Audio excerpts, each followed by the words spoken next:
Welcome to the Busy with Becca podcast, where I share insights to help you reshape your mindset and cultivate a healthy perspective. A healthy mindset is essential, especially when facing challenges and staying motivated to keep pushing forward. I may not have all the answers, but I invite you to sit back, enjoy the episode, and take away something meaningful as I dive in. And welcome to today's episode where I'll be talking on staying happy or making the choice to stay perpetually happy regardless of the external circumstances and what's happening. I'm sure everybody wants to be happy, everybody wants to always be in a good mood, everybody always wants to feel right, but then it doesn't come naturally. And today's episode is going to focus on a few tips, maybe 4 or 5 ways we can actively become happy people, or 5 ways we can stay happy regardless of lifing. So the funny thing here is I did record this episode already, but I did that last night. And I was so sleepy that this morning I listened to it and I was just yawning. And at some point I was losing my train of thought. But in my head, in that sleepy state, I was like, I've given them. So it was a really nice episode. I'm not even going to lie. But it was really long. Okay, no, it wasn't long. It was like 20 minutes. It was long, and then there were gaps. And even while I edited, it just felt funny. So I was like, you know what? Let's do this again. And also, second caveat, please pardon my voice. For some strange reason, I'm still recovering from a cold that I seem to have had for over a month now. But then, hopefully, I'm audible enough and the focus here should be on the message, not on the messenger. So, staying happy. Now, like I said, staying happy is a choice, is a decision, in my opinion. Everything I say here is based on my opinion, which I have curled from research that I've done, people around me, people that I look up to, and my own personal experiences. So take everything I say with a pinch of salt, but I encourage you to actually introspect on what is said and apply it as appropriate for you. So staying happy is a choice, but it's a choice you must make daily till it becomes your default setting. It's not an easy choice to make because in today's world there are so many things that get thrown in our faces, so many challenges that arise, and if you let them determine your state of mind, determine your level of happiness, you would always be sad, you will always be unhappy. But then that's not what we're looking for. We're looking for inner joy. We're looking for how to always wake up with a smile on our faces. And I want to encourage you to always do that, because that's what I always do. I wake up happy. I honestly wake up happy regardless of what is going on. Like, there are times where I have been sad, or I don't even know how to explain that, those seasons or those days where I'm going through a difficult feeling or a difficult emotions, but at the very core of me, I'm not sad. I'm happy. I'm content. I'm at peace. There's something that I'm grateful for. There's something I'm hopeful about. There's something I'm looking forward to, because that's my default setting. And this thing I'm feeling in the moment, this sadness, this weighed down state of mind is fleeting, is temporary. This unhappiness is temporary, because that's not who I am. I don't identify as that person. Anyway, so what does it really mean to be happy? So I asked ChatGPT, and this was what it said. Happiness is a state of well-being characterized by positive emotions like joy, contentment, and fulfillment. It's often associated with one's values, achieving personal goals, and maintaining meaningful relationships. While happiness can come from external circumstances like success or pleasurable experiences, lasting happiness tends to come from within, through gratitude, self-acceptance, and finding purpose in life. So there's a lot more that I said, but I just wanted to, give you the context from which I'm coming from. And my focus is on happiness that comes from within, not from external validation, not from what you have or what you don't have, because I feel that is so limiting. That is so limiting. And also another thing is happiness is relative. So what makes you happy may not be the same thing that makes me happy. It's a personal experience, it's a personal state of mind, it's a personal identity. But we can generally agree that being a happy person is being a positive person, being a joyous person, being content, feeling fulfilled, and so on and so forth. But then, another thing I'd like to add here, which I've alluded to already, is that being a happy person doesn't mean you never feel unhappy or sad. No, it just means that the fact that you have unhappy moments doesn't make you an unhappy person, or doesn't have to mean that you are a sad person. You can be a happy person that has weak moments. So for me, I don't define those two things as polar opposites. Anyway, I'll skip through that. So I'm going to share about 4 or 5 tips. And the very first one is spinning positive stories. Now, what do I mean by this? When things happen to you, or when you're in circumstances that could easily push you in the direction of feeling sad or unhappy, create a mental narrative that shields your mind and your heart from negativity. Something so simple. You're driving and a car swerves in front of you so aggressively, probably rudely, and in that moment you get infuriated, you get angry, which is perfectly normal. Now, rather than thinking, this is a crazy driver, this person is mad, they're not right, you could just easily say, they're probably rushing for a meeting, or they're rushing to the hospital, they have an emergency, or this driver in Nigeria is just a funny place. People are so distracted by their issues, by their challenges, that they are just driving mindlessly. And you saying those things, or pitching it that way to yourself, makes you just shrug it off and keep driving. You're not upset. So when people are honking and the road rage is raging all around you, you're not moved. Which connects to my second point, which is do not internalize things. So you could be at work, it could be in a relationship, someone is saying something that could potentially be hurtful, but connecting to that positive story that I just mentioned, you just tell yourself, this is not about me.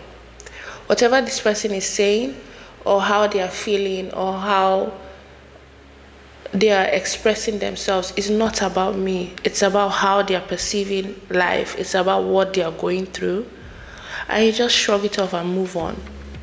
It doesn't have to be deep. You don't have to make things about yourself. You don't have to make it, this person did this because they don't like me. They did this because of malice. Whether or not that's true, you make a choice to not internalize that action.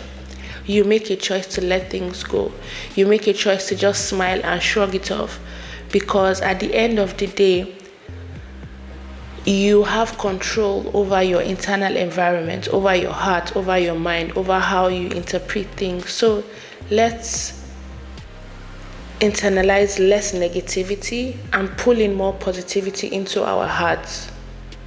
So to point number 3, do not hold a grudge and learn to forgive. Now, as simple as this sounds, or as often as this is said, I know it is not an easy thing, and it's a gradual process getting to a place where you let things go. And I want to add that all my points are interrelated. So when you learn how to spin positive stories mentally, and you do not internalize things that people do to you, it will be a lot easier to not hold a grudge and to forgive people. Now, when it comes to letting go or not holding a grudge, this is how I see it. I see staying angry or upset or holding a grudge at someone as as having an anchor on my ankle. So when it comes to holding grudges and not forgiving people from the depths of my heart, it's not something I like. I don't think anybody likes it. But the point I'm trying to make is I do not have room for that, because I'm an internal person. I'm always in my head. I'm always in my heart. I'm always going through my thoughts. I'm always processing things. So I don't want those speed bumps of anger or hatred to disrupt my natural flow. I like to think of things and I like the smoothness of my thoughts. I don't know how to explain that in a way that it makes sense, but when I'm in my head, I don't like. So sad thoughts or anger or grudges are like speed bumps. They're like blocks in my head. So they keep coming back, keep hitting me when I'm trying to process. Like if I'm trying to be grateful, trying to think of things that I'm grateful for, happy about, or things I'm trying to do. There are times when if I'm holding a grudge or I'm feeling a certain way about a certain person, not a favorable way, it just keeps coming back. It keeps hitting me. And I don't have space for that. I don't have time for that. So because I want my thoughts to flow naturally, to flow easily, I must learn to forgive. I must learn to not hold a grudge. So if there's anybody that's on my mind that has upset me, I need to work on that emotion quickly. I need to let go of that thing easily.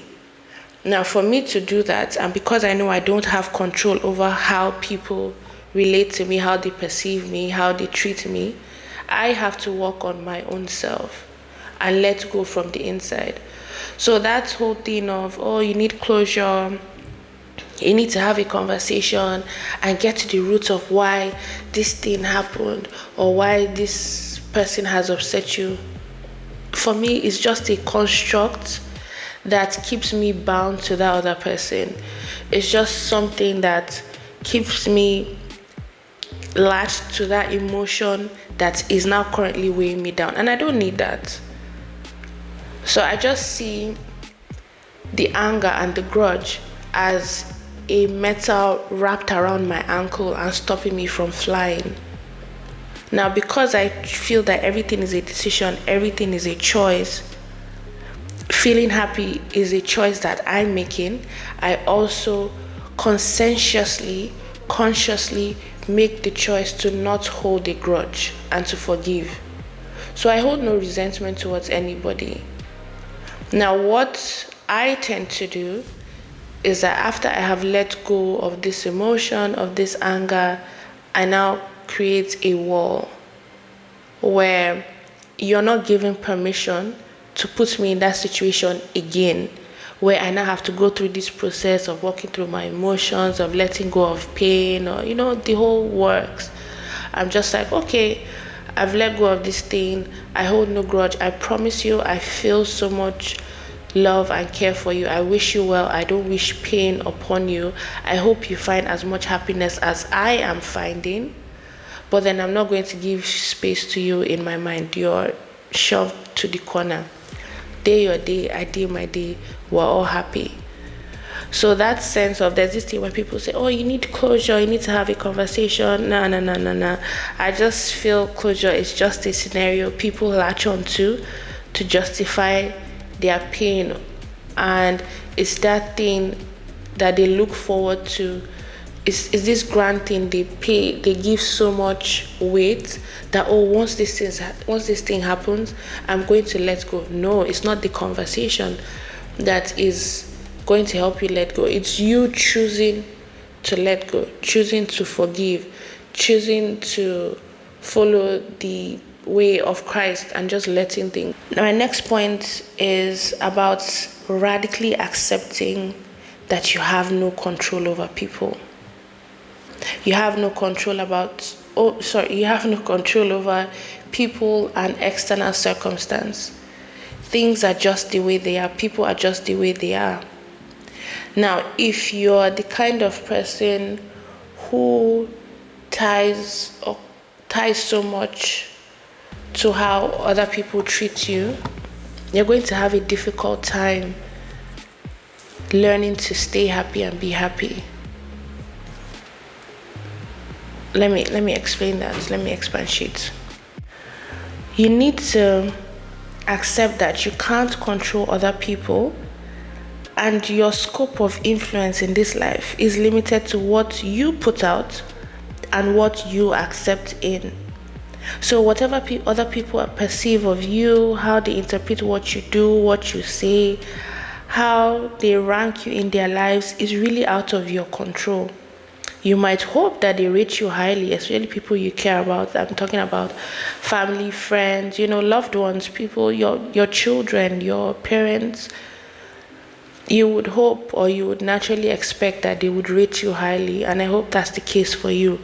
But then in the grand scheme of things, that's out of your control. It's not up to you. The same way how you perceive them is not up to them. Haven't you? Okay, so as a female, I've been in situations where someone likes me and tries to show that they like me, they show attention and all the things that toasting comes with. But at the end of the day, it is my choice to accept whether or not I will like that person. It's not about what they are doing. They can do all the doings in the world, but at the end of the day, I make that choice to like the person and to let the person in. But then we're aware of this when it comes to other people, even friendships. So people want to be your friend, they come around you, but then there are just some people your spirit doesn't gel with, and you can't force it. Even if at some point you may feel sorry for them and be nice to them, but you still make a choice whether or not they are let in or they stay out. So if you look at other people with that same lens, that since I choose who I let into my inner circle, I don't have control of how people take me.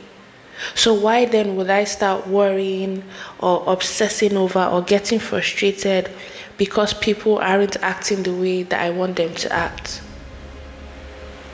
So learn to accept that the external circumstances, people, and their reactions to you, or what they do to you or for you, is completely out of your control. So don't kill yourself. Don't internalize whatever is going on. Yeah? Because what will happen is you trying so hard to control other people will end up sapping your own energy and stealing your joy and distracting you from great things you could have been doing. So let's try to rewire our minds in this area. It's really, really important, and it would save you so much time and energy and investments. So just do what you need to do and then let go of the rest, like I said before. Yeah? So that being said, the fact that you can't control other people doesn't mean you're not going to have expectations, doesn't mean you're not going to have standards or boundaries, or you're not going to assert yourself. But all that is within your control, the point I'm trying to make is that all that is within your control is what you do, what you put out. But you can't control how the other person takes it, how the other person perceives it. So don't be that mad person that's like, after all these things that I did for you, this is how you pay me back. Yeah, well, sorry. Let's move on. It shouldn't affect our state of happiness. Let's just let it go. So the very next thing on my list is always look on the bright side. This connects to the first story of spinning positive, or the first point on spinning positive stories. Always look at the glass half full. If it's not something that comes naturally to you, you can always develop it. You can retrain your mind to look on the bright side of things. If there's option A and option B, one is positive, one is negative, why not pick the positive story? At the end of the day, you really will not know till it happens. So why not in the name of erring on the side of caution, why not lean more to the positive side Why not lean closer to, oh, what if it does work? Instead of, maybe this thing will not work, or let me even be planning in case it doesn't work. No, no, no, no, no. Let's think positive. So always look on the bright side of things. So even when things happen, you lose something, think of the lesson you've learned from that thing. I've said this thing about failure. Don't see failure as such a bad thing. See it as a lesson you've learned for your future. So same thing here.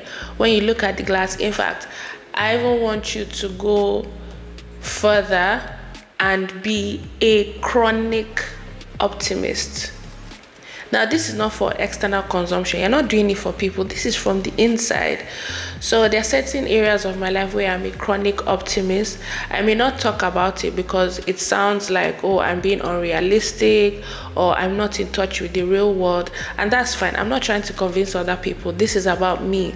This is about my inner self-talk. This is about my internal environment. It's about my mindset. It's about my mentality. It's about my identity, which eventually would start to show the more you practice it. But internally, I want you to always look on the bright side. So in terms of chronic optimism, this is what I mean. Now, there are certain areas, majority of areas where I do not just look at a cup. I do not just look at a cup as half full. In fact, I see the whole cup as full. So I imagine this glass cup. This just came to me yesterday as well. I imagine the glass cup has water halfway full. And for me, I see the rest of it that is clear as filled with oxygen. Because is there no oxygen in the environment? So therefore, that glass can never even be empty. Even when there's no water, it's filled with oxygen. And when it's half filled with water or milk or wine or juice, the rest of it is oxygen. And it just keeps you hopeful. So I know, I'm just being funny, but my point is, even when things are not panning out as you expected, life is throwing different things from different directions, just stay hopeful. Just stay connected to your joy. Just stay connected to your happiness. Thank God for good health. Okay, you're not feeling fine. Thank God you can afford healthcare. Okay, you can't even afford the healthcare. Okay, you can buy Panadol. Oh, you can't buy Panadol. There's somebody to care for you. Oh, there's nobody to care for you, but you're still breathing. You're still alive. And you can still complain. You still have bed. You still have floor to lay on. My point is, everything that you think is bad, you can always spin it to be positive. There's always a bright side to something. There's always something to laugh at or laugh for or reminisce on. So say, okay, so this might be like touch and go, but when you lose someone who you really care about or cared about, in those moments, in those difficult moments, you have the memories. Like, the reason why you really care about that person is because they made an impact in your life, or you opened yourself up, they made you feel a certain way. Now I want you to connect to those feelings. Now you may never feel that same way with another person or with other people, but then those moments that you shared are precious and cannot be replaced. And I want you to connect to those feelings in those moments and not focus on the loss or the fact that, oh, you're never going to feel that same thing. Connect to the precious times, connect to the memories, connect to the love or the affection you felt when you had it, and let that fuel you to open yourself up to connecting with other people. Let that fuel you to wanting to be that person, like to be that person for another person that you come across. And let it be that, oh, this person had such a good impact, such a great impact on my life that I want to be that person for someone moving forward. I want to be so irreplaceable that when I leave this earth, someone is going to be grateful that they had me in their life. Someone is going to be thankful that they came across me and it will make you want to make an impact, or to leave a good impression on other people's lives. And if I'm being honest, that's something, well, not often, obviously. I'm not always thinking of my transition. But I want to leave this earth knowing that I made such a positive impression on, it may not be so many people, but the few people that I came in contact with, I left such a good impression that it made their lives one bit better than I met it. So I hope this made sense. But yeah, I've gone so off key, but let me go back to always look on the bright side of things. Now, to my very, very last point, make a choice today to be a happy person, regardless of what you're going through, regardless of what someone has done to you or people are doing to you, or in this case, what you perceive as them doing to you. I encourage you to connect to your joy from within. I understand that today's episode is a bit longer than previous ones, and that's because I really wanted to paint a picture of what needs to be done for us to get to a point of being perpetually happy. So the few things I mentioned was, number one, spin positive stories in your mind. 2, do not internalize people's actions or circumstances around you. Just shrug them off and move on.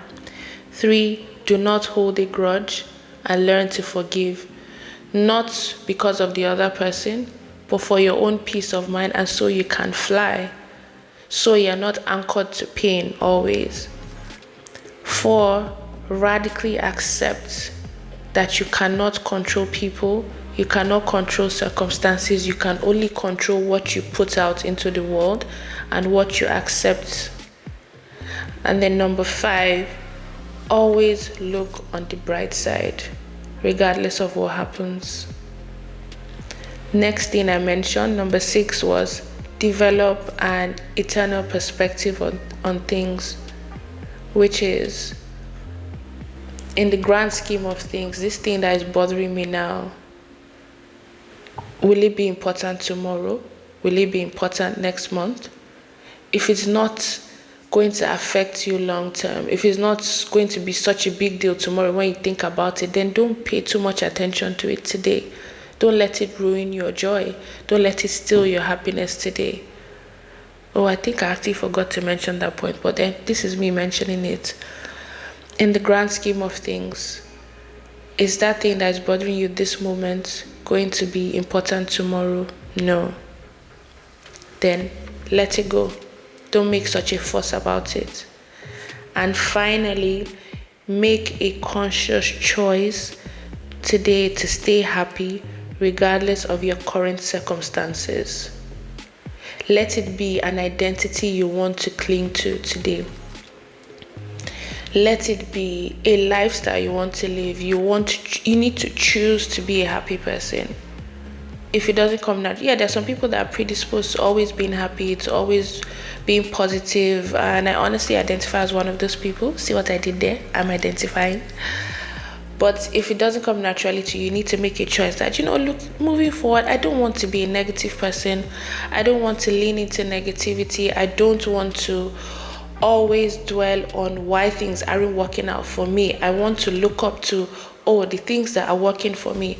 How did I get to that point? I want to always look on the bright side of things. I want to always give people the benefit of doubt and not always think that someone is out to get me. Someone is trying to be mean to me. No. So you need to make a choice to be that person, and then gradually, you start to retrain your mind. You start to reprogram your mentality, your perception, and with time, by default, you'll be a happy person. So even when you feel sad, even when you have a gloomy day or a gloomy experience, or something bad really does happen, after feeling those difficult feelings in that moment, because your default setting is now happiness, you will snap back much, much easier. than you would have before, when you dwelt in sadness, when you allowed anxiety and depression to weigh you down. You would be a much better person. So I encourage you to try to look on the bright side. Try to find joy in your heart. Try to just give joy a chance. So I'm going to end today's episode with a quote from a book that I read, Ikigai, The Japanese Secret to a Long and Happy Life by Hector Garcia and Francesc Miralles, which says, spend a moment every day giving thanks and you watch your stockpile of happiness grow. So I hope you have a great week ahead. Please subscribe to the podcast on Spotify and be sure to leave a review or leave a comment. I'll appreciate it, and it helps the podcast actually spread. So I want you to be my goons today and spread the word. Let it not just be for you. So if you feel someone needs to hear this today, please share it. I really, really appreciate it. Thank you, and have a blessed day and week ahead.